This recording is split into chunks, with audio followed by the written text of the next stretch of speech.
நம்ம ஸ்டார்ட் பண்ணலாம்.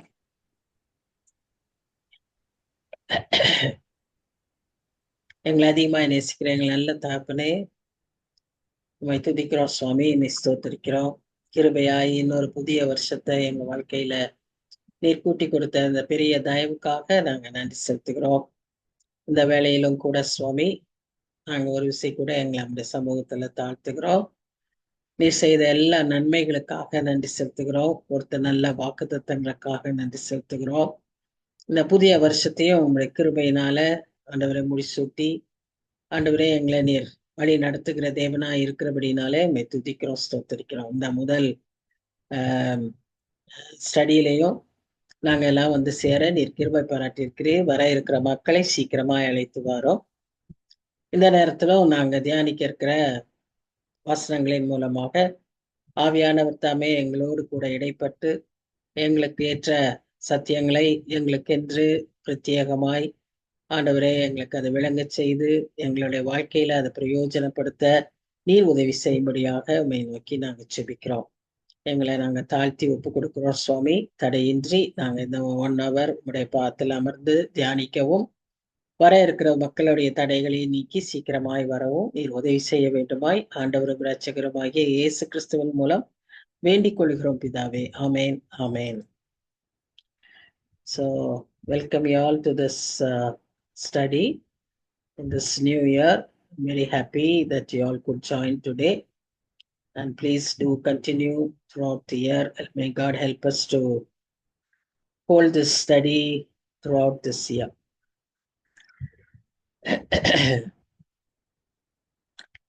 இந்த வருஷத்திலும் நாம் ஆரம்பிக்கும் போது நம்ம பார்க்க இருக்கிற காரியம் என்னன்னு சொல்லி பார்த்தோம்னா, பேதுருவின் நிருபத்தை நம்ம முதல் நிருபத்துல 2ஆம் அதிகாரத்தை நாம் தியானிக்கிறோம். அதுல கடந்த வருஷத்துல நாம ஒரு 8 வசனங்களை தியானித்தோம். 9ஆம் வசனத்திற்குள்ளாக அடியெடுத்து வைத்தோம். இன்றும் நம்ம அதை தொடர்ந்து பார்க்க இருக்கிறோம். இந்த முதல் பகுதியிலேயே நாம் என்ன காண்கிறோம் என்றால், நல்ல ஒரு வாக்குத்தத்தமான வார்த்தைகளை பார்க்கிறோம்.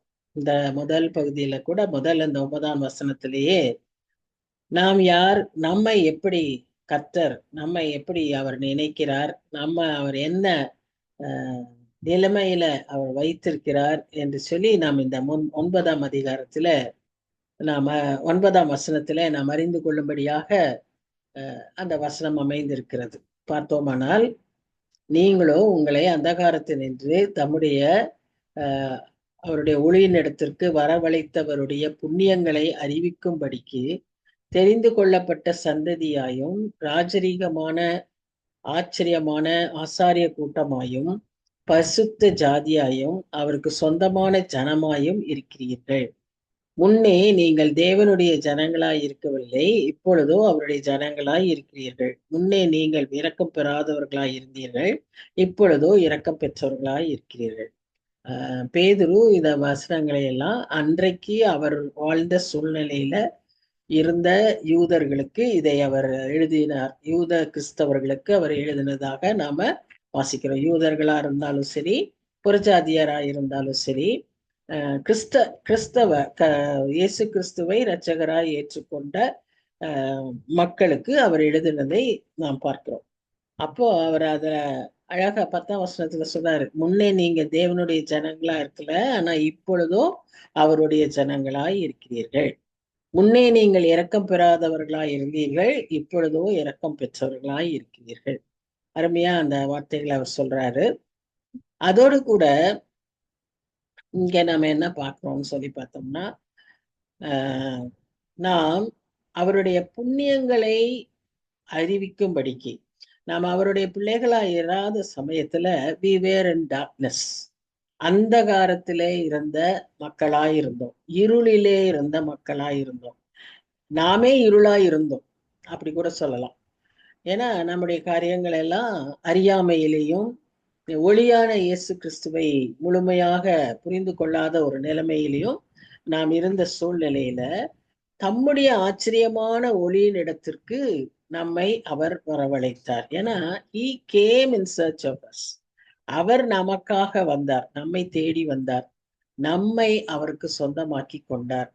அப்போ அந்த ஒளியின் இடத்துல நம்ம வந்த விதத்தையும் அந்த ஒளியை பற்றியும் இந்த புண்ணியங்களை அறிவிக்கும்படிக்கு நாம யாரா தெரிந்து கொள்ளப்பட்ட சந்ததியாம்.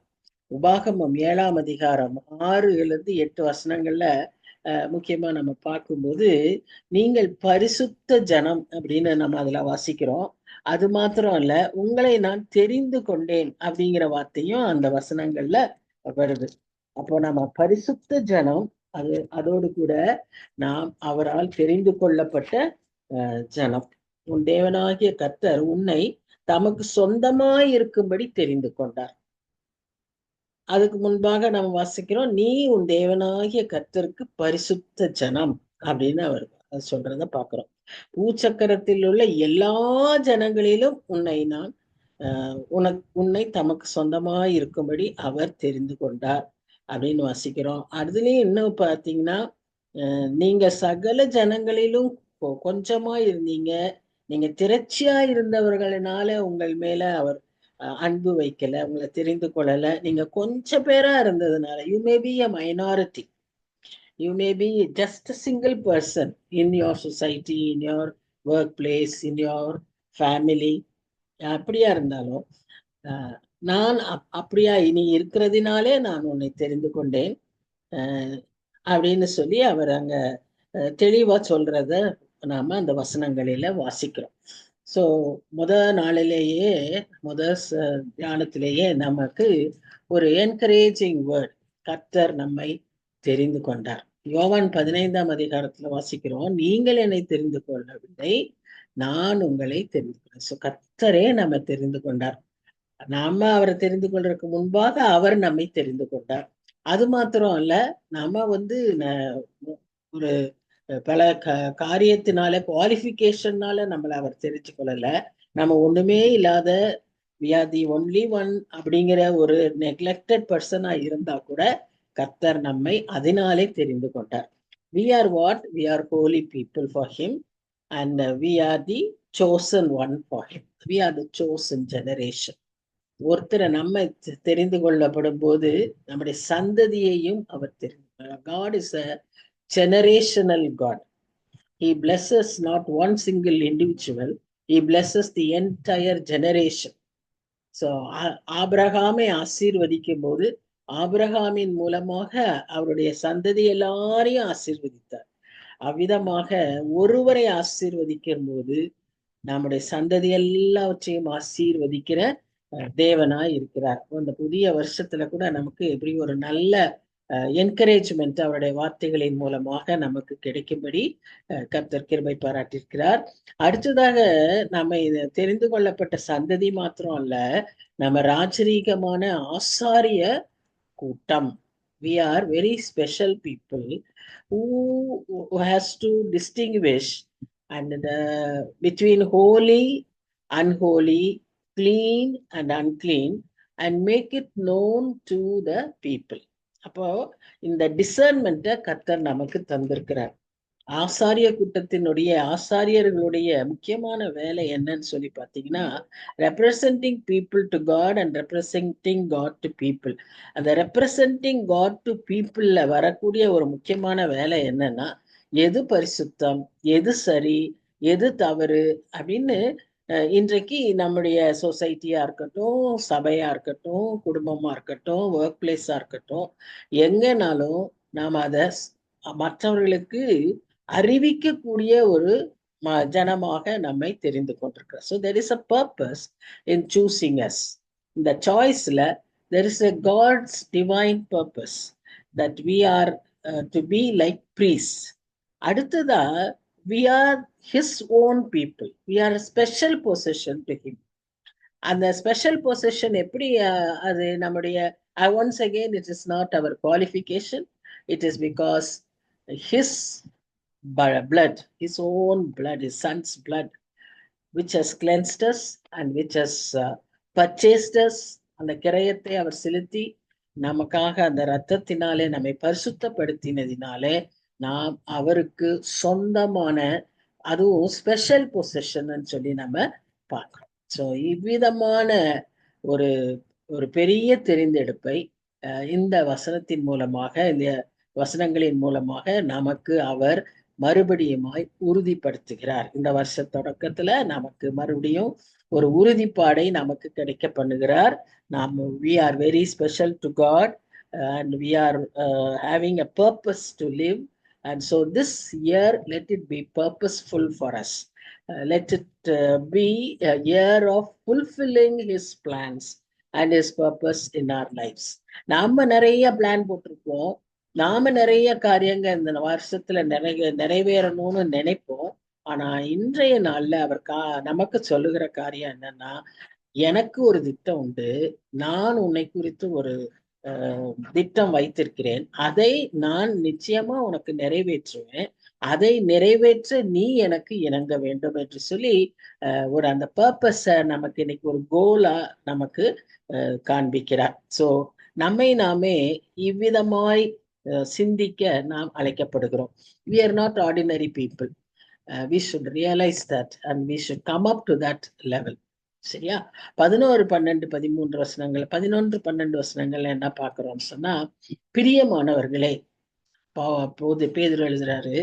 ஏன்னா அவர் தன்னுடைய fellow பிலீவர்ஸ்க்கு எழுதுறதுனால he addresses them as beloved.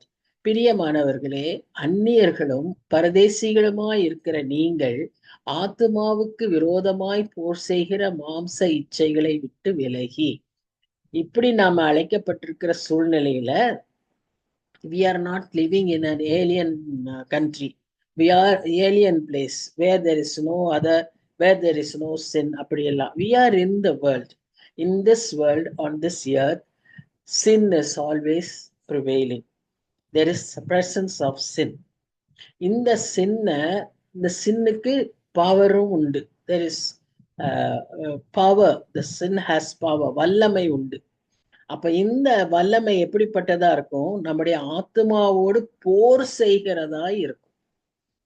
நமக்கு விரோதம்னா சரீர பிரகாரமா இல்ல, நம்முடைய ஆத்மாவுக்கு விரோதமாய், நம்ம ஆத்மாவை அதிகமாய் ஜாக்கிரதையாய் காத்துக்கொள்ள அழைக்கப்படுகிறோம். ஆவி, ஆத்மா, சரீரம் நல்லா தெரியும். சரீரம் is our physical out being. Spirit is the one which is given by God to us and will be taken by him. The soul is the one which is eternal. So this soul is the one which is remaining, which is here and which is going to remain in heaven. So in the soul வந்து நாம என்ன செய்யணும்? பாதுகாக்க அழைக்கப்படுகிறோம். So in the power of sin has influence over the soul to be corrupted. அதனாலதான் ஆத்மாவுக்கு விரோதமாய் போர் செய்கிற மாம்ச இச்சைகளை விட்டு விலகி, இந்த பாவம் வந்து பல விதங்களில நம்மை தாக்கும். பல வித்தியாசமான ஒவ்வொருத்தருடைய தேவைகளுக்கு ஏற்ற மாதிரி, ஒவ்வொருத்தருடைய கேரக்டருக்கு ஏற்ற மாதிரி, நேச்சருக்கு ஏற்ற மாதிரி அது வந்து நம்மை அட்டாக் பண்ணும். ஆனா அதுல இருந்து நாம என்ன செய்யணுமா? விலகணும் அப்படின்னு சொல்லி பாக்குறோம். அது ஒரே ஒரு நமக்குள்ள இருக்க வேண்டிய ஒரு கான்கிரீட் இது என்னன்னா, we are not citizens of this earth.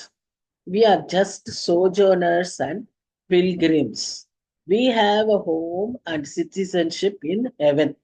இதை நாம் எப்பொழுதுமே ஞாபகத்துல வச்சுக்கணும். அந்த ஃபோக்கஸ்லயே அல்டிமேட்டா after all the end of it is that அப்படின்ற ஒரு எண்ணத்தோடையே நம்ம இங்க வாழ்ந்தோமானால் நம்மால இப்படி மேற்கொள்ள, நம்மால இதுல போர் செய்து வெற்றி பெற, ஜெயம் கொண்ட வாழ்க்கை வாழ நம்மாலையும் முடியும். ஏன்னு சொன்னா பேதுரு என்ன சொல்றாருன்னா, இந்த ஃப்ளஷி லஸ்ட், அந்த மாம்ச இச்சைகள்னு சொல்றாங்களே, அது வந்து வெறும் இந்த செக்ஷுவல் இம்மாரல் அந்த மாதிரி மாத்திரம் அல்ல, இந்த சின்ன சின்ன விஷயங்கள்ல எல்லாம் கூட அது தலை தூக்கும். ஈகோ, அப்புறம் ஆங்கர், இந்த மாதிரி சில காரியங்கள் எல்லாம், ப்ரைடு, இதெல்லாம் நமக்கு it is also a fleshly lost. So this will also war against our soul. அப்போ அதுக்கு அதுக்கு நம்ம மேற்கொள்ளணும்னு சொன்னா அந்த பெரிய சேலஞ்ச் எதுன்னு சொன்னா நாமே அநேக சமயங்கள்ல நாம் தான் நமக்கே ஒரு பெரிய சேலஞ்சாய் இருப்பதை பார்க்கிறோம். டிஎல் மூடி சொல்றாரு, I have more trouble with DL Moody than any other person I know. அவர் தன்னையே சொல்றார், ஐ ஹவ் மோர் ட்ரபிள், எனக்கு இப்போ இந்த இதுல எனக்கு பெரிய பிரச்சனை யாருன்னா டிஎல் மூடியே தான். ஏன்னா என்னோட நேச்சர், என்னோட கேரக்டரே தான் எனக்கு ஒரு நல்ல ஒரு விட்னஸா ஒரு ஒரு ஆண்டவருக்கு பிரியமான வாழ்க்கை வாழ முடியாதபடி தடுக்கிற காரியங்கள் வேற எங்கிருந்து வெளியிருந்து வரல, எனக்குள்ளிருந்தே தான் அது வருகிறது என்று சொல்லி அவர் சொல்றார். அதனாலதான் கலாத்தியர்ல வாசிக்கிறபடி we have to die and crucify all this fleshy lust. இந்த வருஷம் நம்ம தொடங்குறவதா இருக்கிறபடினால நாம இந்த வருஷத்துல இந்த ஒரு அபியாசத்திலும் நாம முயற்சிக்க நாம தொடரலாம். அதாவது இந்த மாதிரி நமக்கு வரக்கூடிய இந்த நம்மிலிருந்து எழும்பக்கூடிய சில காரியங்களையே நாம் முதல்ல ஓவர் கம் பண்றதுக்கு அதை சிலுவையில் அறைந்து அதுல இருந்து ஜெயம் எடுத்துக்கொள்வதற்கு நாம முயற்சிக்க இந்த வருஷத்துல லெட் அஸ் ட்ரை. அதனாலதான் we are soldiers in the spiritual battle. It's a battle. இப்ப இதுக்கு நம்ம ஃபுல்லி எக்யூப்டா இருக்கணும், ஃபுல்லி அவேர் ஆஃப் தி எனிமியா இருக்கணும், அதே சமயத்துல fully committedாகவும் இருக்கணும். So when we make an effort like that, definitely we will be able to overcome, because our God is a God who gives us the victory, who fights for us. We have to take only that initial step. அவர் நமக்காக எல்லாவற்றையும் செய்து முடிக்கக்கூடிய வல்லமையுள்ள தேவனாய் இருக்கிறார் என்று சொல்லி நாம பார்க்கிறோம். அடுத்த வசனத்துல அவர் என்ன சொல்றாருன்னா, புறஜாதிகள் உங்களை அக்கிரமக்காரர் என்று விரோதமாய் பேசும் விஷயத்தில் அவர்கள் உங்கள் நற்கிரியைகளை கண்டு அவற்றின் நிமித்தம் சந்திப்பின் நாளிலே தேவனை மகிமைப்படுத்தும்படி நீங்கள் அவர்களுக்குள்ளே நல் நடக்கை உள்ளவர்களாய் நடந்து கொள்ளுங்கள் என்று உங்களுக்கு புத்தி சொல்கிறேன். இதுல நம்ம ரெண்டு விஷயம் பார்க்கிறோம். ஒண்ணு, நாம நம்முடைய ஆத்மாவை கரைப்பிடிக்காதபடி நாம எப்பவுமே பரலோக வாசிகள் என்பதை ஞாபகத்துல வைத்து பரிசுத்தமாய் நம்முடைய மாம்ச இச்சைகளை, மாம்சத்திற்கான அந்த போராட்டங்களை, அந்த போர்க்காரியங்களை மேற்கொள்ளணும். ஒன்று. இரண்டாவதாக, நம்மை சுற்றி இருக்கிற ஜனங்கள் நம்மை கவனித்து கொண்டே இருக்கிறார்கள். அவர்களுக்கு ரெண்டு காரியம். ஒண்ணு, நம்ம எப்படியாவது குற்றப்படுத்தணும். இரண்டாவது, நம்மை காண்பித்து அவர்கள் சுவிசேஷத்தை ஏற்றுக்கொள்ளாமல் இருக்கணும். அவங்களுக்கு சுவிசேஷம் அறிவிக்கப்படுது, ஆனா அவங்க அந்த சுவிசேஷத்துக்கு இணங்க இருக்க மாட்டேங்கிறாங்க. ஏன்னு சொன்னா நம்ம காமிக்கிறாங்க, இவங்க என்ன, இவங்களும் தான் கிறிஸ்தவங்கன்றாங்க, இவங்க வாழ்க்கை இப்படித்தான் இருக்கு, எங்களை கட்டில ஒன்றும் பெரிய வித்தியாசம் இல்லையா, அவங்க வீட்டுல சண்டை இருக்கு, அவங்க வீட்டுல பிரச்சனைங்க இருக்கு, அவங்க வீட்டுல சொத்து காரியங்க இருக்கு, அவங்க வீட்டுல இப்படின்னு நம்மை காண்பித்து காண்பித்து அவர்கள் அவர்கள் சுவிசேஷத்தை ஏற்றுக்கொள்ள. சோ அப்ப நம்ம ரெண்டு விஷயம் பண்றோம். ஒண்ணு, அவங்க முன்னால வி பிகம் என்ன சொல்றது, ஒரு வேடிக்கை, ரிடிக்யூல், ஒரு வேடிக்கையான பொருளாகிறோம். இரண்டாவதாக அவர்களுக்கு ஒரு இடரலாகவும் மாறிவிடுகிறோம். ஆனால் பேதுரு என்ன சொல்றாருன்னா, நம்ம இதுல ஜாக்கிரதையா இருந்து வாழும் போது நம்ம நற்கிரி இப்படியெல்லாம் பேசுற அவங்கள்ட்டையுமே நாம என்ன செய்யணும், நற்கிரியைகளை காண்பித்து அவர்களை மன்னித்து அவர்கள் மேல அன்பு செலுத்தும் போது அந்த சந்திப்பின் நாள்னு இந்த இடத்துல சொல்லப்படுறது the return of Christ Jesus. அவர் திரும்ப நம்மை வரும்போது, when we meet him or when he comes to meet us, அந்த நாளில இவர்கள் நம்மை குறித்து சாட்சியாக அவர்கள் எல்லாரும் இந்த ஒளியின் இடத்துல வந்தவர்களாய் காணப்பட அவர்கள் கர்த்தரை மகிமைப்படுத்தும்படியாக நம்முடைய வாழ்க்கை இருக்கணும். இப்போ நம்ம பரிசுத்தமாய் வாழ்றதுக்கு அநேக காரணங்கள் இருக்கு, அநேக பொறுப்புகள் இருக்கு. ஒண்ணு, நம்ம ஆத்மாவை காக்கணும், நாம பரலோகத்துக்கு போகணும். இரண்டாவதா முக்கியமா நம்ம சுற்றி இருக்கிறவர்கள் ஆண்டவரை ஏற்றுக்கொள்வதற்கு ஏதுவாய் நம்முடைய வாழ்க்கை பரிசுத்தமா இருக்கணும், சாட்சி உள்ளதா இருக்கணும், நற்கிரியைகள் நிரம்பியதா இருக்கணும். அப்பொழுதுதான் அவர்கள் நம்மை குறித்து சாட்சி மாத்திரம் பரலோகத்துல சொல்ல போறதில்ல, அவர்களே பரலோகத்துக்கு வருவாங்க. God will do that. நாம வந்து அதை செய்யணும்னு இல்ல, நாம இப்படி வாழ்ந்தா போதும். They will read us. Many times people don't read the Bible, but they read the Christians. நம்ம lives they read, so we are the Bible to them. When we are to show Lord Jesus to them. நம்ம வாழ்க்கையில இயேசு கிறிஸ்துவை நாம் காண்பிக்கிறோமா? ஒரு பெரிய கேள்வி இல்ல. நம்ம பலதை காண்பிக்கிறோம். பல காரியங்களை நம்ம அவங்களுக்கு புறஜாதியாருக்கு, ஆண்டவரை அறியாத மக்களுக்கு நம்ம காண்பிக்கிறோம். ஆனா இயேசு கிறிஸ்துவை நாம் காண்பிக்கிறோமா? அவருடைய அன்பை காண்பிக்கிறோமா? அவருடைய தாழ்மையை காண்பிக்கிறோமா? அவருடைய பரிசுத்தத்தை காண்பிக்கிறோமா? இதுதான் இன்றைய கேள்வி. இந்த வருஷத்துல இதுல நம்ம இன்னும் கொஞ்சம் வளர, இன்னும் ஒரு ஸ்டெப் மேல வர கர்த்தர் தாமே நமக்கு உதவி செய்வாராக. 13ஆம் வசனத்தை நீங்க பாத்தீங்கன்னா, நீங்கள் மனுஷருடைய கட்டளைகள் யாவற்றிற்கும் கர்த்தர் நிமித்தம் கீழ்ப்படியுங்கள். 14ஆம் வசனம், மேலான அதிகாரமுள்ள ராஜாவுக்கானாலும் சரி, தீமை செய்கிறவர்களுக்கு ஆக்கினையும் நன்மை செய்கிறவர்களுக்கு புகழ்ச்சியும் உண்டாகும்படி அவனால் அனுப்பப்பட்ட அதிகாரிகளுக்கானாலும் சரி கீழ்ப்படியுங்கள். இந்த செகண்ட் பார்ட்ல தீமை வந்து இது அப்படியே தேர்ட் சாப்டருக்குள்ள கடந்து வருது. என்னன்னு சொன்னா சப்மிஷன், சப்மிஷன், சஃபரிங். இதை பற்றியே இந்த 2 அதிகாரத்திலுமே நம்ம வாசிக்கிறோம். இந்த சப்மிஷன் சொல்றதுக்கு கிரீக் வேர்டு என்னன்னு பாத்தீங்கன்னா ஹுப்பாட்டாசோ, ஹுப்பாட்டாசோ, HUPAன்னு சொல்லலாம், HOOPAன்னு சொல்லலாம். ப்ரொனன்சியேஷன் ஹுப்பாட்டாசோ அப்படிங்கிறது. அப்படின்னா சப்மிஷன். ஸோ நம்ம இங்க 2 முக்கியமான காரியத்தை இங்க சொல்றாரு. ஒண்ணு வந்து உலகத்தில் இருக்கிற அதிகாரிகளுக்கு, யாரா இருந்தாலும் சரி, அது தீமை செய்கிறவர்களா இருந்தாலும் சரி, நன்மை செய்கிறவர்களா இருந்தாலும் சரி, அதிகாரிகளுக்கு நாம் என்ன செய்யணுமா? கீழ்ப்படிய வேண்டும். So as Christians we should be good citizens submitting to government. ஏன் இதை முக்கியமா பேதுரு சொல்றாருன்னா, அன்றைக்கு இருந்த யூதர்களுக்கு ரோம அதிகாரிகளை அவர்களுக்கு பிடிக்காது.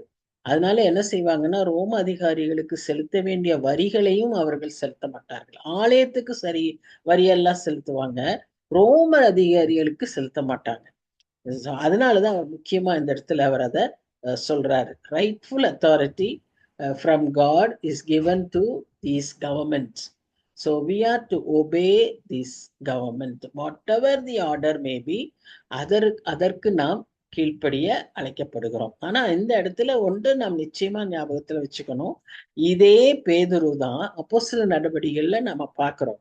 அங்க அவரை பிடித்து சிறையில வைத்து, இனி நீங்கள் போய் சுவிசேஷத்தை பிரசங்கிக்காதீங்க, இயேசுவின் நாமத்தை சொல்லாதீங்கன்னு சொன்ன உடனேயே அவங்க சொல்றாங்க, நாங்க மனுஷருக்கு கீழ்ப்படியணுமா, கடவுளுக்கு கீழ்ப்படியணுமா? நாங்க வந்து இந்த சுவிசேஷத்தை சொல்லாம இருக்க மாட்டோம்னு சொல்லி வெளியே அனுப்பி விட்டு அடுத்த அந்த ராத்திரியில அந்த நாளிலேயே அதிகாலையிலிருந்து ஒவ்வொரு நாளும் நாள்தோறும் போய் ஆலயத்துல சுவிசேஷத்தை பிரசங்கித்தாங்கன்னு சொல்லி அப்போஸ்தலர் 4ஆம் 5ஆம் அதிகாரங்களில வாசிக்கிறோம்.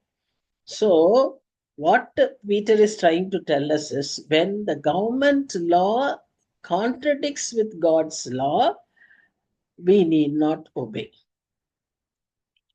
But all the other laws imposed by the government, we should obey. அது நல்லதே இல்லையா இருக்கலாம், அது வந்து தவறானதா இருக்கலாம், கொடுமையானதா இருக்கலாம், but still we are to obey because we are the children of God. So 15ஆம் வசனம், 16ஆம் வசனத்துல, 17ஆம் வசனத்திலுமே அவர் என்ன சொல்றாருன்னா, ஒரு பிராக்டிக்கல் கிறிஸ்டியன் எப்படி வாழணும் இந்த சொசைட்டில இருக்கும்போது. நாம நன்மை செய்கிறதினாலே புத்தியீன மனுஷருடைய அறியாமையை அடக்குவது தேவனுடைய சித்தமா இருக்கிறது. பேதுரு ஒரு நிறைய பிராக்டிக்கல் ஆன்டிடோட்ஸ், டிப்ஸ் கொடுக்கிறாரு. இங்க பாருங்க, அந்த மக்களுடைய இக்னோரன்ஸ, அவங்களுடைய அந்த இக்னோரண்ட் அந்த எக்ஸ்பிரஷன்ஸ் எல்லாம் நாம எப்படி அடக்கணும்னு சொன்னா, வெர்பல் ஆர்குமெண்ட்ஸ் அல்லது trying to prove it by any other way அந்த மாதிரி எல்லாம் இல்லாம, நம்முடைய நடத்தையில அத நம்ம செய்யணும்னு சொல்லி ரொம்ப அழகா இங்கேயும் சொல்றாரு. 3ஆம் அதிகாரத்துல மனைவிகளுக்கும் அந்த மாதிரி ஒரு அறிவுரையை அவர் சொல்றத நம்ம பார்க்கிறோம். So when we do the thing according to the will of God, and when it is whatever we do is glorifying God, it would be something that will put silence in the ignorant foolish people. So அதுதான் தேவனுடைய சித்தமா இருக்கிறது என்று சொல்லி நம்ம பார்க்கிறோம். தேவனுடைய சித்தம் சொல்லி அநேக காரியங்களை நம்ம வாசிக்கிறோம். இதுவும் தேவனுடைய சித்தமா இருக்கு. அப்போ அந்த மாதிரி நாம நம்முடைய வாழ்க்கை ஒரு லிவிங் பைபிளா இருக்கணும். நமக்கு நிறைய ஒரு வெர்ஷன்ஸ் பைபிள்ல இருக்கு. அதுல லிவிங் பைபிள்னு ஒரு பைபிள் வெர்ஷன் இருக்கு. அந்த லிவிங் பைபிள் நம்ம சொல்றோம் இல்லையா, லிவிங் மிரக்கிள்னு சொல்றோம் நம்ம.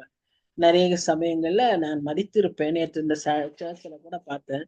ஒரு டாக்டர் அவருக்கு கேன்சர், அவர் ட்ரீட்மெண்ட் போயிட்டு அவர் வந்து சொல்றாரு, எஸ் ஐ ஆம் a லிவிங் மிராக்கிள் அப்படிங்கிறாரு. அப்போ அந்த லிவிங் மிராக்கிள்னு நம்ம சொல்றது போல we are all living bibles. அப்போ but when others when they don't read the Bible, they are reading us.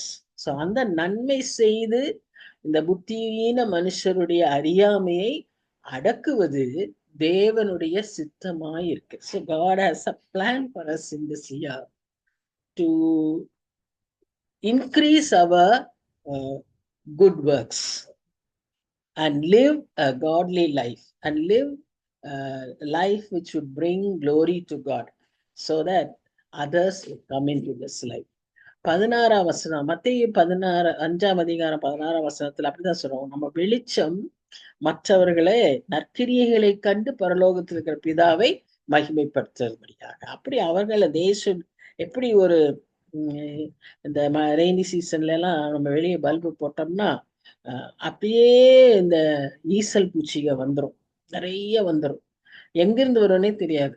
அப்போ அந்த மாதிரி இந்த வெளிச்சத்துக்கு they will get attracted by our good works and our good conduct.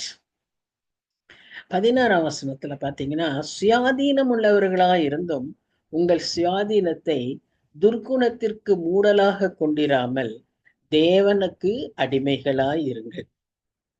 We may disagree with these people in their practices.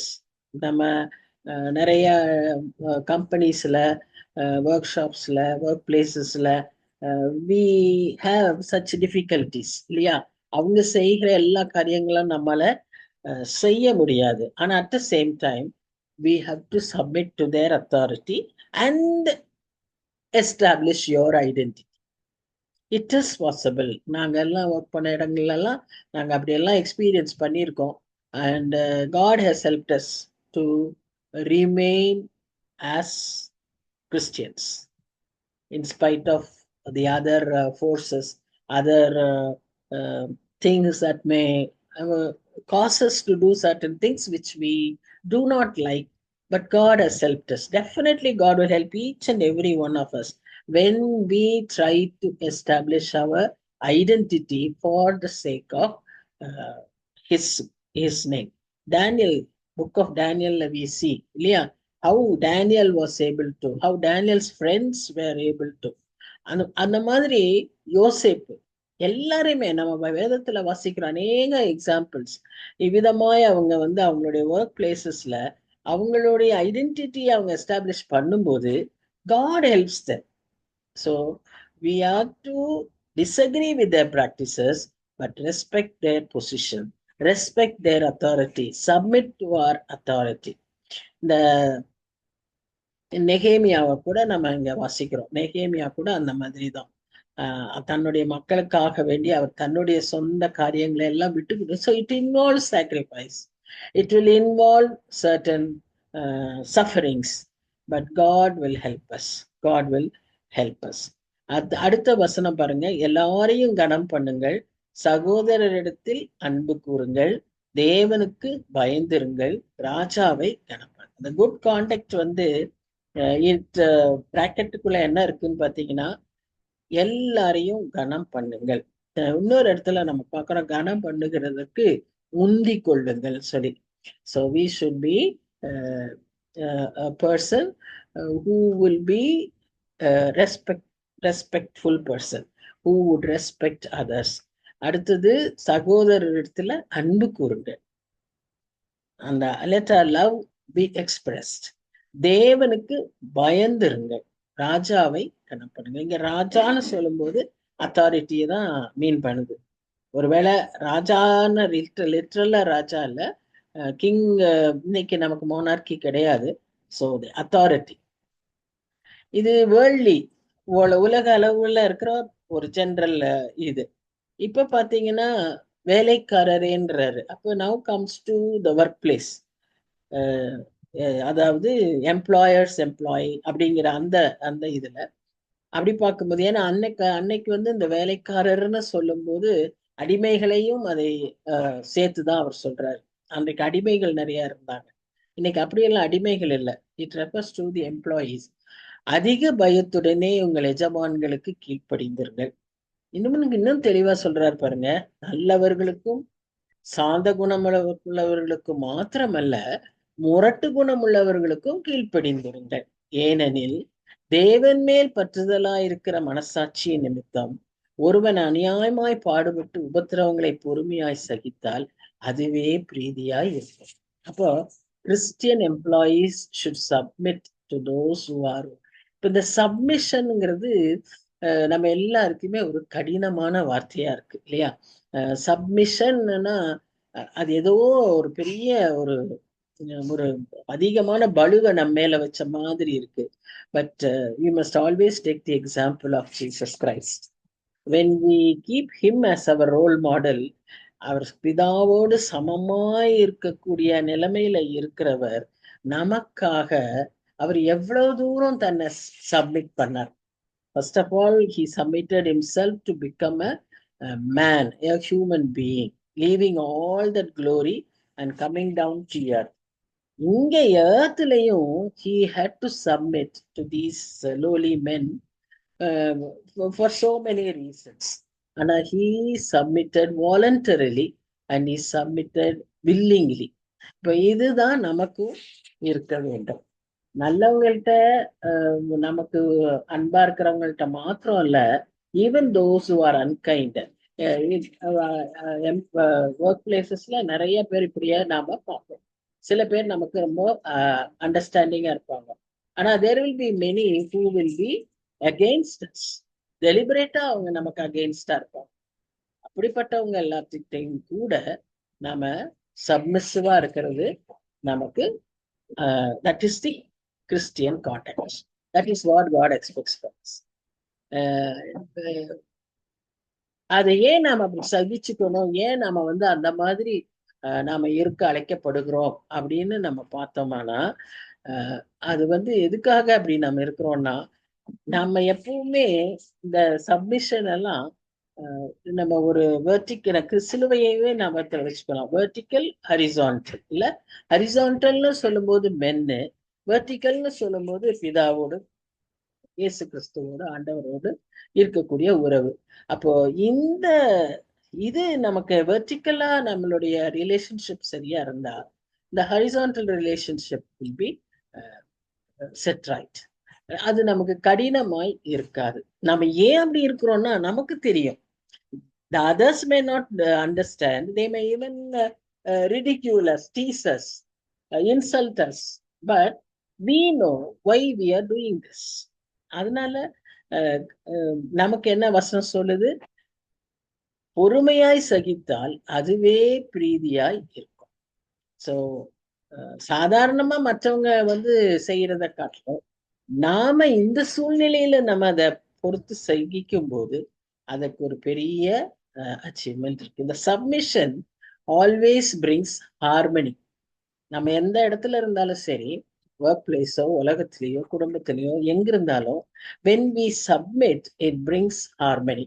இப்ப மியூசிக்ல ஹார்மனின்னு சொல்லும்போது எல்லாம் ஒரே மாதிரி இருக்காது. It is not meaning uniformity. It doesn't mean uniformity. Diversity தான். ஒவ்வொருத்தருக்கும் ஒரு குரல் இருக்கும். ஒருத்தருக்கு ஆல்டோ வாய்ஸ் இருக்கும், ஒருத்தருக்கு soprano வாய்ஸ் இருக்கும், ஒருத்தருக்கு பேஸ் வாய்ஸ் இருக்கும். எப்படியா இருந்தாலும் அது எல்லாம் ஒன்று சேர்த்து வாசிக்கிறாங்க இல்லையா, அதெல்லாம் ஒன்று சேர்த்து பாடுறாங்கல்ல, அப்ப வர மியூசிக் தான் அது ஒரு உண்மையான music. The melodious music, that is what is bringing harmony. So இந்த நமக்கு இருக்கிற டிஃபரன்சஸ, நமக்கு இருக்கிற வித்தியாசங்களை நம்ம வந்து அதை காம்ப்ளிமெண்ட்ரியா எடுத்துக்கணும், இன்க்ளூசிவா அதை எடுத்துக்கணும். அதை ஒரு காம்படிஷனா நம்ம மாத்திக்கிட்டோம்னா நாமால அந்த ஹார்மோனியஸா இருக்க முடியாது எந்த ரிலேஷன்ஷிப்லயுமே. Between the officer and subordinate, or between the worldly authorities, government, or between husband and wife, brothers, parents, எந்த டீச்சர்ஸ், எந்த ரிலேஷன்ஷிப்லயுமே அதை வந்து நம்ம வந்து இப்போ many times what we find is teachers take their students as their equal competitor. அதனால அவங்களுக்கு என்ன ஆகுது, அந்த ஈகோ கிளாஸ் வருது. After all she is a student, she doesn't know anything. அவளுக்கு நம்ம சொல்லி கொடுக்கணும், இதை மறந்துடுறாங்க. அவங்களே ஒரு ஈக்குவல் காம்படிட்டரா கொண்டு வந்துடுறாங்க. அப்போ அவங்களுக்கு அந்த பிரச்சனை வர ஆரம்பிக்குது. அதனாலதான் வித்தியாசமான காரியங்கள் அங்க இந்த உறவுல விரிசல்கள், உறவுல பிரச்சனைகள் நேரிடுறதுக்கு ஏதுவாகுது. இது எல்லா உறவிலுமே இது வந்து applicable. So always the difference, when the person is different, take it as complementary and not as competition. அப்பதான் நம்ம என்ன செய்ய முடியும்னா இந்த ஹார்மோனியஸா இந்த சப்மிஷன் மூலமா அந்த ரிலேஷன்ஷிப்பை பில்டு பண்ண முடியும். இன்னொன்னு நம்ம அதிகமா மனசுல ஞாபகத்துல வைத்துக் கொள்ள வேண்டியது என்னன்னு சொன்னா, இங்க நமக்கு வந்திருக்கிற இந்த அதிகாரம் அல்லது இந்த நமக்கு மேல ஒருத்தரை வச்சிருக்காங்க, அல்லது நம்மோடு கூட இந்த உறவுல வச்சிருக்கிறாங்கன்னா அதற்கு காரணம் இது எல்லாத்தையும் அப்பாயிண்ட் பண்றது யாரு? காட். அப்படிங்கிறத நம்ம எப்பவுமே மறந்துடக்கூடாது. நமக்கு இன்னைக்கு கவர்மெண்ட் இருக்கு, கவர்மெண்ட்ல இருக்கிறது பிடிக்கலன்னா ஆனாலும் அந்த கவர்மெண்ட்டுக்கு நம்ம அடங்கிதான் இருக்கணும். ஏன்னா அந்த கவர்மெண்ட்ல வச்சது ஆண்டவர்,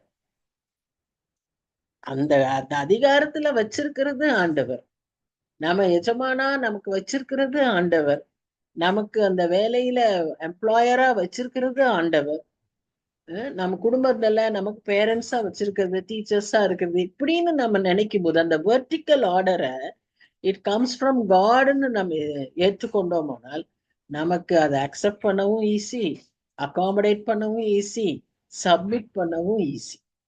இதை ஒரு போட்டியாவே நம்ம பார்த்தோமானால் அது மிகவும் கடினம். பேதர் இது ரொம்ப அழகா பிராக்டிக்கலா அவருடைய எக்ஸ்பீரியன்ஸ்ல அவர் அதை உணர்ந்து அதை அழகா அதை அங்க இந்த அதிகாரத்திலே எழுதியிருக்கிறார். 20ஆம் வசனத்துல நம்ம என்ன பார்க்கிறோம்னா, நீங்கள் குற்றம் செய்து அடிக்கப்படும் போது பொறுமையோட சகித்தால் அதனால் என்ன கீர்த்தி உண்டு. நீங்கள் நன்மை செய்து, இப்ப வந்து இது இந்த கடைசி 2-3 வசனங்களை அவர் சஃபரிங்க பற்றி பேசுறார். நீங்கள் நன்மை செய்து பாடுபடும் போது பொறுமையோட சகித்தால் அதுவே தேவனுக்கு முன்பாக பிரீதியா. பாருங்க, முன்னாலே ஒரு வசனத்துல அவர் சொன்னாரு பிரீதியா இருக்கும்னு, இங்கேயும் அது சொல்றாரு பிரீதியா இருக்கும்னு. கர்த்தருக்கு பிரியமா இருக்கிறது என்ன அப்படின்னு பாத்தீங்கன்னா,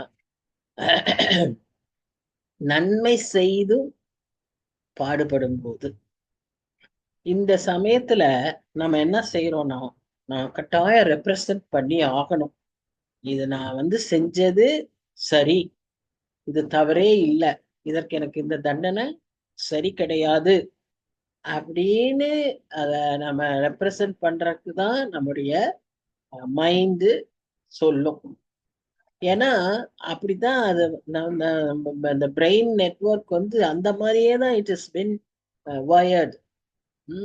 அது அந்த பாவத்தின் அந்த அந்த அப்படியே அந்த அதுவும் ஜெனரேஷனலா வர்றதுனால அந்த மாதிரி தான் அது இருக்கும். ஆனா புது பிறப்பிலே நியூ பர்த், born again, இந்த அனுபவத்துல இந்த all this networks, all this strong holds would be broken. அப்போ இப்போ நமக்கு எப்படி ஒரு வித்தியாசமா யோசிக்க தோணும்னா, நன்மை செஞ்சு நமக்கு பிரச்சனை வந்தா, even then what are we supposed to do? பொறுமையோட அதை சகிக்கணும். அதான் suffering servanthood leadership of God, Jesus Christ. ஏசாயா 53 அதிகாரத்துல நம்ம வாசிக்கிறபடி அந்த விதமாய் நாம் நம்மை அதே போக்கஸ்ல நம்ம வைத்துக் கொள்வோமானால் நம்மால் இந்த விதமாக பொறுமையாய் சகிக்க முடியும். 21ஆம் வசனத்துல அவர் ரொம்ப அழகா அதை சொல்றாரு, இதற்காகவே நீங்கள் அழைக்கப்பட்டிருக்கிறீர்கள், ஏனெனில் கிறிஸ்துவும் உங்களுக்காக பாடுபட்டு நீங்கள் தம்முடைய அடிசுவடுகளை தொடர்ந்து வரும்படி உங்களுக்கு மாதிரியை பின்வைத்து போனார். footprints. God has left the footprints for us to follow. ரொம்ப ஈஸியில ஒரு இடத்துல நம்ம காட்டுல எல்லாம் போறோம்னு வைங்களேன், அங்க நமக்கு வழித்தடமே தெரியாத போது இந்த மாதிரி அடிசுவடுகள் இருக்குமானால் அது நமக்கு மிகவும் பிரயோஜனமா இருக்கும். அதுலயே காலை வச்சுட்டு போய் நாம இங்க அத நடக்க முடியும். ஆனா இப்படி இல்லைன்னு சொன்னா நமக்கு என்ன அந்த இடம் புதுசா இருக்கும். இங்க என்ன சொல்றாரு? எதுக்கு அடிச்சுவடு வச்சிருக்கிறாரு? பாடுகளை சகிக்க, பாடுகளை ஏற்றுக்கொள்ள நாம் என்ன செய்ய வேண்டும் என்பதற்கு ஒரு அழகான முன்மாதிரியை அவர் பின்வைத்து சென்றிருக்கிறார். இதுக்கு அவர் யூஸ் பண்ண வார்த்தை என்ன அப்படின்னு பாத்தீங்கன்னா, ஹூப்போகிராமோஸ். ஹூப்போகிராமோஸ் அப்படின்னா என்ன அப்படின்னு சொன்னா, அன்னைக்கு சின்ன பிள்ளைகளுக்கு எழுத்து இந்த கர்சிவ் ரைட்டிங், அந்த எழுத்து பயிற்சிக்கு 2 விதத்துல அவங்க சொல்லி தராங்க. ஒண்ணு அவுட்லைன் ஸ்கெட்ச் இருக்கும், அதை ஃபில் பண்ணணும். அந்த ஏங்கிறதோ அல்லது ஓங்கிறதோ அந்த மாதிரி ஒரு வட்டம் போட்டா அதை ஃபில் பண்ணா அந்த வார்த்தையை அவங்க கத்துக்குவாங்க. இன்னொன்னு அந்த மாதிரி எழுதியிருக்கும் மேல அதே மாதிரி கீழே எழுதணும்.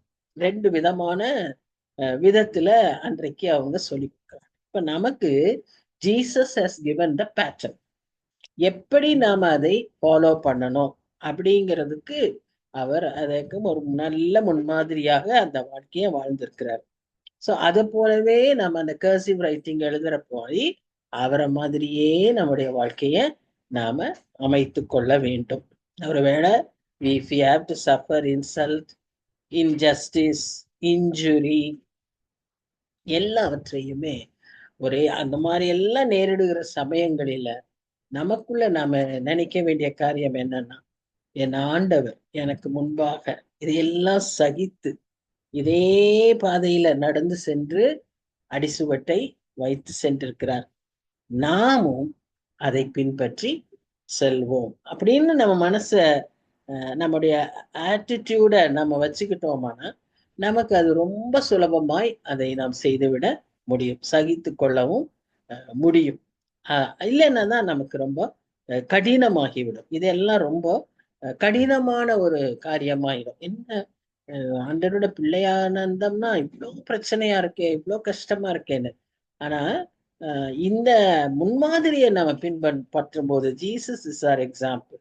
அந்த எக்ஸாம்பிள் அவருடைய வாழ்க்கையை அப்படியே நம்ம வசனங்களை தியானித்து அதே போல நம்ம போனோம்னா நமக்கு எந்த பிரச்சனையும் வராது. நமக்கு அதை மேற்கொள்வதற்கு அவரே உதவி செய்வார், அவரே நமக்கு உதவி செய்வார். நாமும் நம்முடைய மனப்பக்குவத்தை அவ்விதமாய் மாற்றிக்கொள்ள முடியும். 24ஆம் வசனத்துல அவர் என்ன சொல்றாருன்னா, நாம் பாவங்களுக்கு செத்து நீதிக்கு பிழைத்திருக்கும்படி அவர் தாமே அந்த பாடுகள், அந்த நிந்தைகள், அவமானங்கள் இதெல்லாம் எதற்காக அவர் சுமந்தார்? நாம் பாவங்களுக்கு செத்து நீதிக்கு பிழைத்திருக்கும்படிக்கு. அவருக்கு எந்த லாபமும் இல்லை, அவருக்கு நஷ்டம்தான். அவர் நல்ல பிதாவோடு சமமா இருந்த இதெல்லாம் விட்டு இங்க வந்தது அவருக்கு ஒரு பெரிய லாபம் இல்லை. அவருக்கு இருந்த ஒரே லாபம் என்ன? நாம் தான். அவருடைய சொத்து யாரு? நாம் தான். நம்முடைய ஆத்துமாக்கள் தான். அதற்காகத்தான் அவர் எவ்வளவு பாடுபட்டார். இன்னைக்கு நிறைய விவசாயிகள் நிலத்துல போட்டு அப்படி தூக்கி காமிப்பாங்க, எல்லாம் அழுகிருச்சு, அழுகி போயிடுச்சு, அழுகி போயிடுச்சுன்னு. ஏன்னா அவங்களுக்கு அவ்வளவு வருத்தம், அவ்வளவு பிரயாசப்பட்டோம், ஆனா அதுல பலனை காண முடியாம அழுகி போயிடுச்சு அப்படின்ட்டு அழுகுறாங்க. ஆண்டவர் அப்படித்தானே நம்மளை பார்த்து சிரிப்பாரு. நான் அவ்வளவு பிரயாசப்பட்டு உங்களுக்காகவே நான் இவ்வளவு தூரம் செஞ்சா நீங்க இப்படி வழி தவறி போறீங்களே அப்படின்னு தானே அவர் அழுவாரு. அதற்காகத்தான் அவர் தன்னையே அவர் என்ன செய்தாரு? பாவங்களை சிலுவையின் மேல் சுமந்தார். அவருடைய தழும்புகளாலே நாம் குணமாகிறோம். இது physical as well as spiritual. இந்த குணமாகிறது நாட் ஒன்லி பிசிக்கல் ஹீலிங். அநேக சமயங்கள்ல நமக்கு சுகவீனமாகும் போது இந்த வசனத்தை சொல்லி சொல்லி நம்ம by thy stripes we are healed o Lord, heal us ன்னு சொல்லி ப்ரே பண்றோம். அதே மாதிரி it also refers to the healing of our soul, not only our body but also our soul, because even our soul can become diseased, can become sick by these kinds of uh, spiritual battles.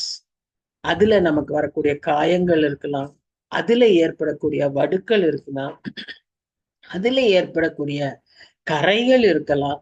அதையெல்லாம் நீக்கும்படிக்கு அவருடைய தழும்புகளினால நம்ம சுகமாகும்படிக்காகத்தான் அவர் தன்னை சிலுவையின் மேல ஒப்பு கொடுத்தார் என்று சொல்லி நம்ம பார்க்கிறோம். இந்த இடத்துல இங்கிலீஷ்ல ட்ரீன்னு போட்டிருக்கும், சிலுவையின் மேல நீங்க போட்டிருக்கு.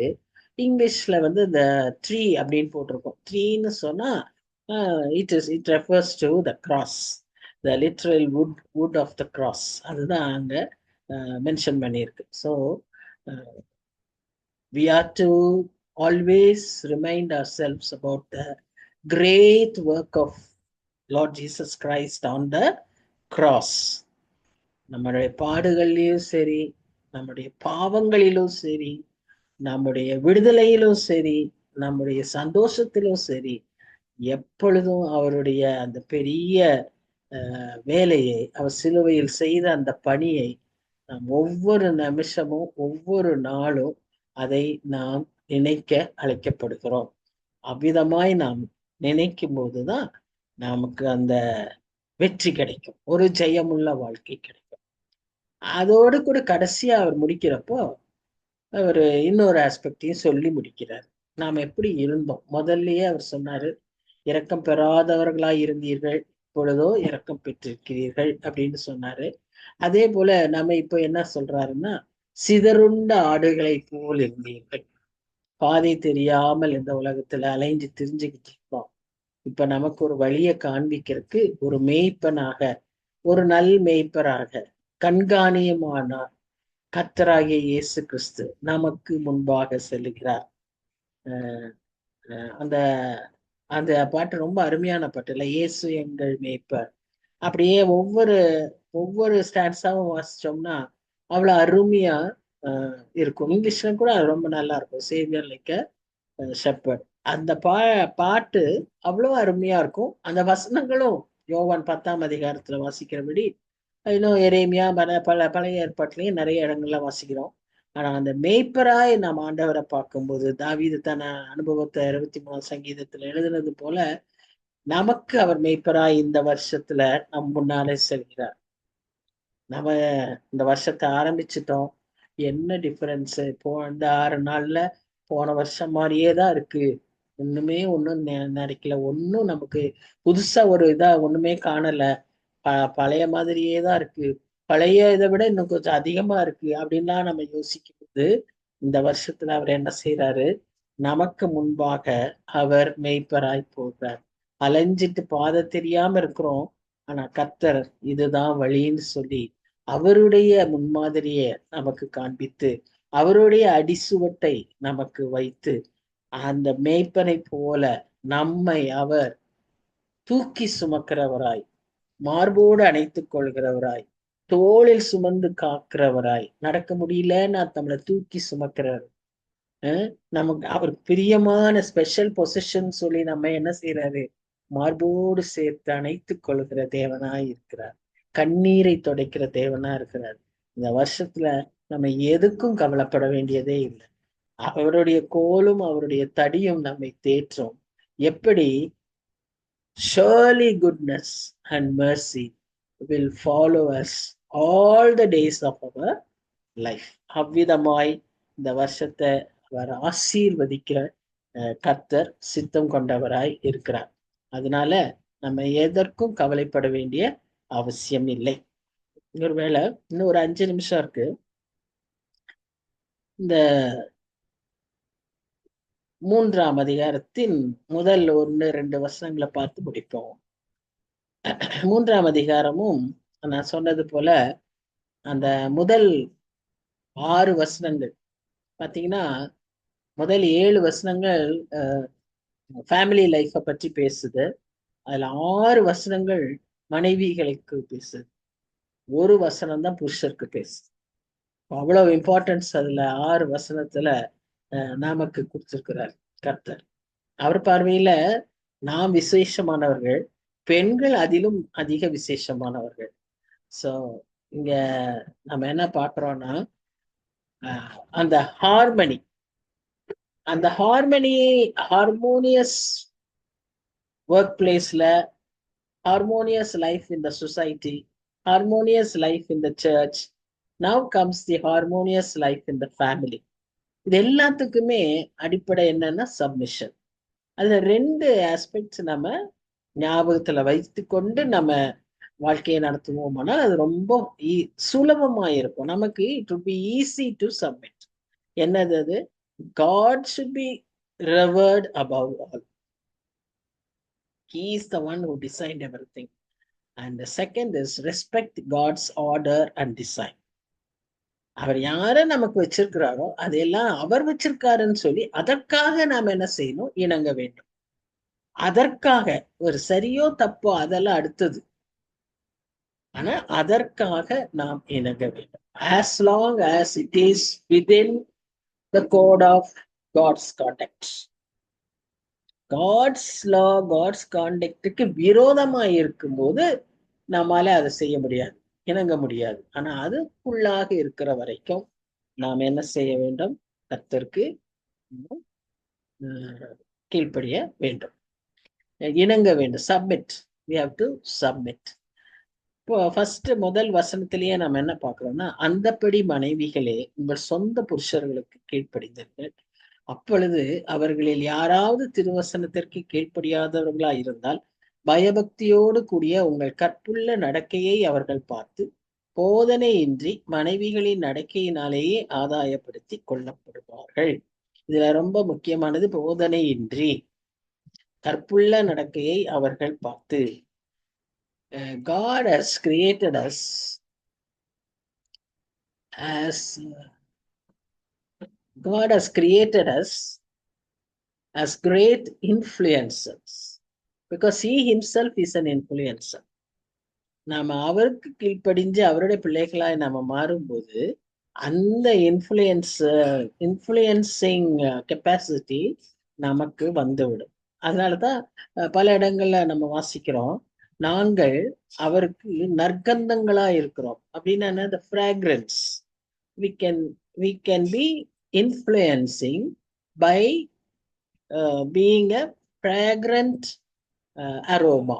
ஒரு சுகந்த வாசனையாக நாம் இருக்க முடியும். சுகந்த வாசனை சத்தம் போடாது. சுகந்த வாசனை அது ஒரு இடத்துல இருக்கும், அது எங்க இருக்குன்னே கண்டுபிடிக்க முடியாது. ஆனா அங்க இருந்து அந்த வாசனை அப்படியே அந்த அறை முழுவதும் அது பரவும். அங்க இருக்க எல்லாருக்கும் அது அந்த விதமான ஒரு இன்ஃப்ளூயன்ஸ். ஸோ இங்க வாட் வி சி இஸ், இதெல்லாம் நான் சொல்லும்போது இதை படிக்கும் போது கர்த்தர் என்னோடு கூட அதிகமா இடைப்பட்டார். எனக்கு நிறைய இதுல ஒரு கடினமாய் இருந்தது. But when I understood that expression of harmony, God is to be revered above all, and God is to we should accept the order and the design what God has given அப்படின்ற அந்த வார்த்தைகள் எனக்கு அதை நல்ல அத என்ன சொல்றது, to accept it and to reconcile and to, all that could be done in me first, in me first. So biblically, a wife should voluntarily submit to her husband, and the husband should lovingly lead and sacrifice. Both conditions are there. Voluntarily submit. ரொம்ப கடினம். Not at all times. Easy 70%, 80%, depends. But 100% is very, very difficult, at least as for me. But then God is teaching me, God is helping me to voluntarily submit, and the husband should lovingly lead and sacrifice. Peter talks about the smallest unit in society, which is the family. ஒரு social இதில் படிக்கும்போது, சோஷியாலஜியில் படிக்கும்போது, family is the unit. It's the first unit. And biblically also, family is the first unit God created. The relationship that Peter is quoting here is between an unequally yoked marriage. Again, a marriage between a believer and a non-believer, unequally yoked marriage. Both are maybe Christians, but they one is a born again Christian, other is not a born again Christian. Whatever may be the situations, unequally yoked marriage. In those times, a wife had to follow the same religion as her husband. இன்னைக்கு கூட it exists in all societies. அன்னைக்கு பேதுருடைய காலத்துல இதை நம்ம நல்லா அந்த பேக்ரவுண்டை புரிஞ்சுக்கணும். எதனால அவர் இப்படி எழுதியிருக்கிறாருங்கிறத நம்ம புரிஞ்சுக்கிறதுக்காக தான் இந்த பேக்ரவுண்டை நம்ம வாசிக்கணும். அன்றைக்கு இருந்த கல்ச்சர் பிரகாரம் woman has no place in the society. உமனுக்கு ஒரு ரெக்கக்னிஷனே கிடையாது. வேதத்துல பாத்தீங்கன்னா உமன் பெயரே எழுதியிருக்கப்படாது. அவன் பெற்றான், இவன் பெற்றான், அவன் பெற்றான். அவன் எவனும் பெற்றல, பெற்றது அவன் ஒய்ஃப். ஆனா ஒய்ஃப் பேர் அங்க இருக்காது, இந்த ஜென்ட் பேர் தான் இருக்கும். ஸோ அந்த அளவுக்கு அந்த சொசைட்டில ஒய்ஃப் உமனுக்கு அங்க ரெக்கக்னிஷன் கிடையாது. அதே போல ஒவ்வொரு யூதனும் அதிகாலையில் எழுந்து ஆண்டவருக்கு நன்றி செலுத்தும் போது, ஒரு நாயா நான் பிறக்கல, ஒரு புறஜாதியானா நான் பிறக்கல, ஒரு பெண்ணா நான் பிறக்கல, அதற்காக நான் நன்றி செலுத்துகிறேன்னு ஒவ்வொரு யூதனும் ஜெபிப்பான். ஸோ பெண்ணுன்னு சொன்னா அன்னைக்கு அவ்வளவு ஒரு கடவுளுக்கு நம்ம நன்றி செலுத்தணும். இன்றைக்கு இந்த உலகத்துல நமக்கு இவ்வளவு தூரம் ரெக்கக்னிஷன், இவ்வளவு தூரம் we are equal in all respects. In every respect we are considered equal, for which we have to be thankful to God. அன்னைக்கு ஒருத்தர் பேசும்போது சொல்லிட்டு இருந்தாரு, எல்லா துறைகளையும் பெண்கள் வந்துட்டாங்க, ஆனா இந்த தீயணைப்பு துறைக்குள்ள மாத்திரம் பெண்கள் இல்லை. அபிஷியல்ஸா இருக்காங்க, போய் அந்த தண்ணி அடிச்சு தீ அணைக்கிறதுக்கு பெண்கள் இல்லை அப்படின்னு ஒருத்தர் சொல்றாரு. அதுக்கு இன்னொருத்தர் ரீசன் சொல்றாரு. அது ஏன்னா பெண்களால பத்த வைக்கதான் முடியும், அணைக்க முடியாதுன்னு சொல்றாரு. ஜோக்கா சொன்னார். So, but we have exploited almost all the departments. அப்போ இந்த அன்னைக்கு இருந்த சூழ்நிலையில கணவன் என்ன ரிலிஜன்ல இருக்காரோ, என்ன பிராக்டிஸ்ல இருக்காரோ, அதே தான் மனைவியும் இருக்கணும். மனைவிக்கு தனியா அவள் தனியாக ஒரு ரிலிஜனை ஃபாலோ பண்ண முடியாது. இன்றைக்கு கூட அந்த கல்ச்சரல் இஷ்யூஸ் ஸ்டில் எக்ஸிஸ்ட். இந்த நாள் அவளுக்கு சொசைட்டில இருந்து ப்ரெஷர், கவர்மெண்ட்ல இருந்து ப்ரெஷர், ஹஸ்பண்ட்ல இருந்து ப்ரெஷர், ஃபேமிலியில இருந்து pressure. So all areas the woman is put into pressure. ஆனா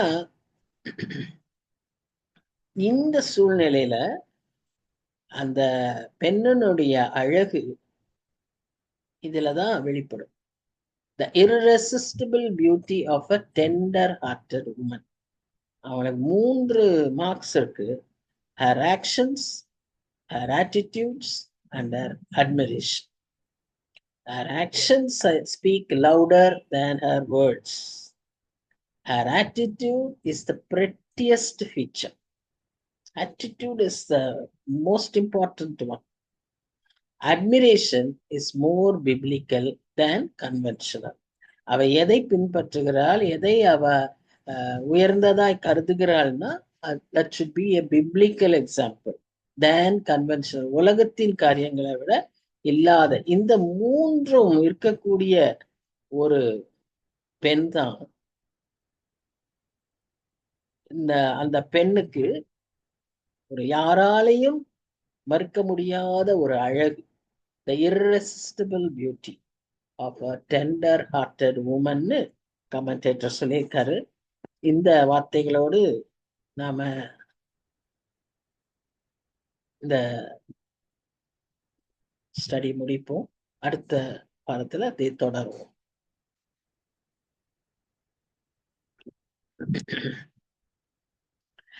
அன்பின் பரலோக தகப்பனே, நன்றியோடு உம்மை துதிக்கிறோம், உம்மை ஸ்தோத்திரிக்கிறோம். இந்த நாளிலும் கூட சுவாமி, பிராக்டிக்கல் கிறிஸ்டியன் லைஃப் எப்படி நாங்கள் லீட் பண்ணணும், எப்படி அதிகாரிகளுக்கு, ஆண்டவரே, இன்னும் உலகத்தில் இருக்கிற அதிகாரத்தில் இருக்கிறவர்களுக்கு, சபையில, சமுதாயத்துல எப்படி நாங்க வாழணும்னு சொல்லி அநேக காரியங்களை எங்களுக்கு நீர் கற்றுக் கொடுத்தீர். நாங்க இணங்கி போவதனால ஒரு ஹார்மனி ரிலேஷன்ஷிப்ல அமைவதற்கும், புறஜாதியார் எங்களை காணும்போது ஆண்டவரே அவர்களுக்கு எங்களை அறிந்து கொள்வதற்கும், இதன் மூலமாய் உண்மை ஆண்டவரே நாங்கள் வெளிப்படுத்துவதற்கும், உடைய நாமத்தை மகிமைப்படுத்துவதற்கும், அவர்கள் உம்மண்டை ஈர்க்கப்படுவதற்கும், இவ்விதமாய் நாங்கள் வாழ்வதற்கு இந்த நாளில எங்களுக்கு கற்றுக் கொடுத்தீர். அது மாத்திரம் அல்ல சுவாமி, எவ்வளவோ அருமையான வாக்கு தத்தங்களை எங்களுக்கு நீர் தந்தீர். ஆம் சுவாமி, நாங்க யார், நாங்க எவ்வளவு விசேஷமானவர்கள், உமக்கு நாங்கள் எவ்வளவு பிரியமானவர்கள்.